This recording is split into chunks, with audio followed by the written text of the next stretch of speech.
आज मी परत एकदा तुमच्यासाठी एक मंगळसूत्र ट्युटोरियल घेऊन आले आहे. हे लक्ष्मी कॉइन पेंडंट मंगळसूत्र कसं बनवायचं ते सांगते चला.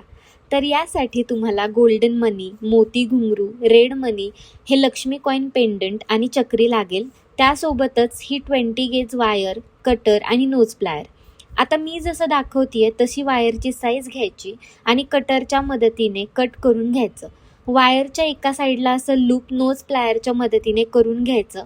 मग आता यात गोल्डन मनी ॲड करून घ्यायचा, मग मोती घुंगरू, मग परत एकदा गोल्डन मनी आणि लक्ष्मी कॉइन पेंडंट ॲड करून घ्यायचं. त्यानंतर परत एक गोल्डन मनी टाकायचा आणि आता थोडे 4-5 मोती घुंगरू ॲड करायचे. नंतर ही मोती चक्र आहे ती टाकून रेड मनी टाकायचा आणि सेम प्रोसेस फॉलो करायची.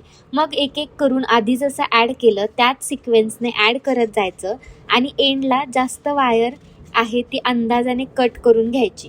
यामध्ये सुरुवातीला तार कमी घ्यायची नाही, जास्त झाली तर कट करता येते पण कमी पडली तर उगाचच वेस्ट जाते. नंतर लूप तयार करून घ्यायचा आणि झालं आपलं पेंडंट इझी स्टेप्समध्ये तयार. आता तुम्हाला जी साईज हवी आहे त्या साईजमध्ये मंगळसूत्र चेन घ्यायची आणि दोन्ही जम्प्स रिंग्समध्ये हे पेंडंट टाकून पॅक करून घ्यायचं आणि अशा पद्धतीने आपलं मंगळसूत्र रेडी आहे. हे खूप सुंदर दिसतं आणि हे तुम्ही छोटं करून पण घालू शकता, खूप छान वाटतं. तर ही रील सेव्ह करा आणि तुम्ही पण असं छान छान पेंडंट बनवा. Thanks for watching. बाय.